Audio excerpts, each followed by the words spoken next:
ನಟಿ ರನ್ಯಾಗೆ ಜಮೀನು ಮಂಜೂರಾದಂತಹ ವಿಚಾರ ಪಬ್ಲಿಕ್ ಟಿವಿಗೆ ಸಚಿವ ಎಂಬಿ ಪಾಟೀಲ್ ಕೂಡ ರಿಯಾಕ್ಟ್ ಮಾಡಿದ್ದಾರೆ.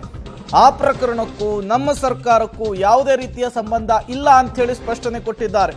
ಹಿಂದಿನ ಬಿಜೆಪಿ ಸರ್ಕಾರದಲ್ಲಿ ಮಂಜೂರಾಗಿದೆ ಅಂದ್ರೆ 2023ರಲ್ಲಿ.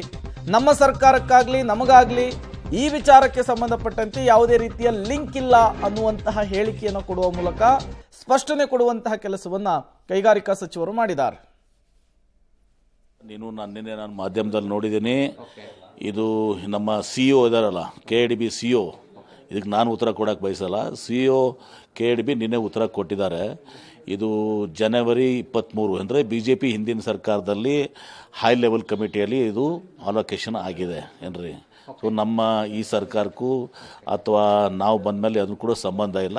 CEO ಸ್ಪಷ್ಟನೆ ಕೊಟ್ಟಿದ್ದಾರೆ ಈಗಾಗಲೇ. ಅದರ ಪ್ರೊಸೀಡಿಂಗ್ಸನ್ನು ಕೂಡ ಅವರು ಮಾಧ್ಯಮಕ್ಕೆ ರಿಲೀಸ್ ಮಾಡಿದ್ದಾರೆ. ಸರ್, ಈಗ ಸಚಿವರ ಕೈವಾಡ ಇದೆ ಅಂದ್ರೆ ಯಾವ ಸಚಿವರು? ಹಿಂದಿನ ಸರ್ಕಾರ ಸಚಿವರ ನನಗೆ ಗೊತ್ತಿಲ್ಲ. ಅದಕ್ಕೆ ನೋಡಿ, ಒಂದು ಹೇಳ್ತೀನಿ, ಅದು ಅವ್ರಿಗೆ ಅಲೋಕೇಶನ್ ಆಗಿದೆ. ಆಮೇಲೆ ಅಲ್ಲಿ ಅವರು ನೈಜವಾಗಿ ಇದು ಕೇಸು ಬೇರೆ, ಅದು ಕೇಸ್ ಬೇರೆ. ಅಲ್ಲಿ ಅವ್ರು KADB ಲ್ಯಾಂಡ್ ತೊಗೊಂಡು ಅವ್ರೇನಾದ್ರು ಉದ್ದೇಶ ಏನಿತ್ತು, ಅಲ್ಲಿ ಫ್ಯಾಕ್ಟ್ರಿ ಯಾವ ಫ್ಯಾಕ್ಟ್ರಿ. ಇದು ಎಂಬಿ ಪಾಟೀಲ್ ಅವರ ಹೇಳಿಕೆ. ಸಹಜವಾಗಿಯೇ ಈ ರೀತಿಯ ಸ್ಟೇಟ್ಮೆಂಟ್ ಬರುತ್ತೆ. ಬಟ್ ತನಿಖೆ ಮೂಲಕ ಗೊತ್ತಾಗಬೇಕಾಗುತ್ತೆ ಯಾರ್ಯಾರಿಗೆ ಲಿಂಕ್ ಇದೆ, ಯಾರ್ಯಾರಿಗೆ ಜೊತೆಗೆ ನಂಟಿದೆ, ಎಲ್ಲವೂ ಕೂಡ ಗೊತ್ತಾಗಬೇಕಾಗಿರುವಂಥದ್ದು ತನಿಖೆಯ ಮೂಲಕ.